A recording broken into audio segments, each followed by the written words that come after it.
2035년부터 유럽연합에서 휘발유와 디젤 등 내연기관차의 신차 판매를 금지하는 법안을 통과시켰습니다. 그래서 유럽의 완성차 업체들의 전기차 전환 속도가 더욱 빨라질 예정인데요. 우리가 흔히 아는 벤츠, BMW, 아우디 등은 이미 순수 전기차를 출시하였고 길거리에서도 자주 볼 수 있을 정도로 상용화가 되었습니다. 그런데 전기차 개발을 거부하던 페라리, 람보르기니와 같은 슈퍼카 브랜드들은 어떤 태도를 취하고 있을까요? 오늘은 슈퍼카, 럭셔리카 브랜드의 전기차에 대해 알아보겠습니다. 가장 빨리 전기차를 출시하는 브랜드는 럭셔리의 끝판왕 롤스로이스입니다.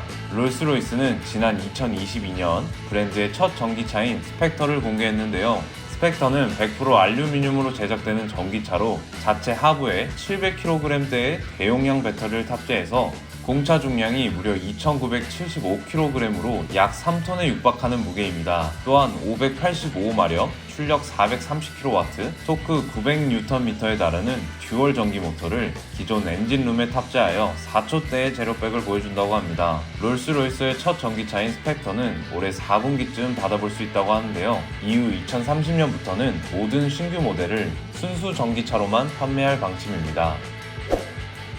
벤틀리는 기존 2025년 계획되어 있던 일정이 변경되어 2026년에 첫 순수 전기차 모델을 출시한다고 합니다. 벤틀리 또한 롤스로이스와 비슷하게 2030년까지 5개의 순수 전기차 모델을 출시하고 이후 전기차 모델만 판매하겠다는 것이 목표입니다. 현재까지 공개된 벤틀리의 순수 전기차는 지난 2019년 벤틀리 100주년 기념 행사에서 공개된 EXP100GT입니다. 벤틀리가 2035년 양산을 계획하며 제작에 총력을 기울이는 모델로 4개의 전기 모터가 구동하는 완벽한 EV 자율주행이 특징인데요. EXP100GT는 1340의 마력과 최대 토크 152kgm에 달하는 힘을 뽐내며 제로백이 약 2.5초, 최고 속도는 시속 300km라고 합니다. 또한 강력한 퍼포먼스 외에 다양한 첨단 장비를 자랑하는데요. EV 전원을 공급하는 배터리는 15분 만에 약 80%까지 충전이 가능하며 최대 충전 시 약 700km를 주행할 수 있습니다. 이 모델의 가장 두드러지는 점은 바로 AI 비서입니다. 운전자의 컨디션을 생체 정보 등으로 파악해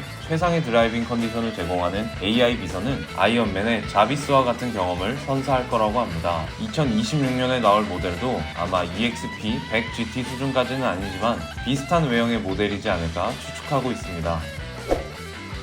그동안 전기차 개발에 관심이 없던 페라리도 전기차 개발에 착수했습니다. SUV도 죽어도 안 만든다던 페라리가 프로상계를 만든 것처럼 결국 시대의 흐름을 따라가게 되는 것 같습니다. 현재는 SF90 스트라달레와 296 GTB, GTS 등 2개의 하이브리드 모델을 보유하고 있고 페라리의 첫 순수 전기차는 2025년에 공개될 계획입니다. 페라리는 전기 모터를 사용해도 기존의 페라리의 우렁찬 엔진 소리와 가속력을 그대로 구현할 것이라고 하는데요. 그 첫 번째는 가상 배기음이 될 것 같습니다. 페라리는 지난달 음향 재생 장치 관련 특허를 출원하였는데 보도에 따르면 기존 미드십 슈퍼카의 감성을 유지하기 위해 음향을 차량 뒤쪽에서 증폭하는 기술이 포함되었다고 합니다. 고급 슈퍼카의 이미지를 전기차 시장에서는 어떻게 이어갈지 페라리의 순수 전기차 참 기대되네요.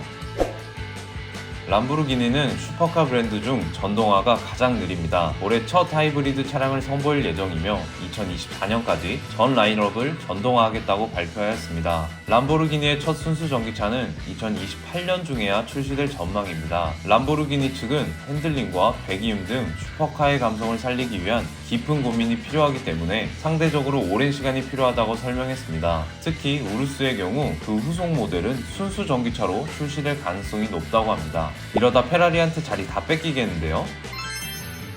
람보르기니, 페라리, 벤틀리, 롤스로이스 등 럭셔리 브랜드는 대형 연소 엔진에서 배터리팩으로 전환하면서 자신들의 고급 브랜드 이미지를 유지하는 것이 가장 큰 과제가 되었습니다. 이 부분을 어떻게 해결하는지 또 어떠한 새로운 기술이 등장하는지 지켜보면 재밌을 것 같습니다. 이상 오토열스였습니다.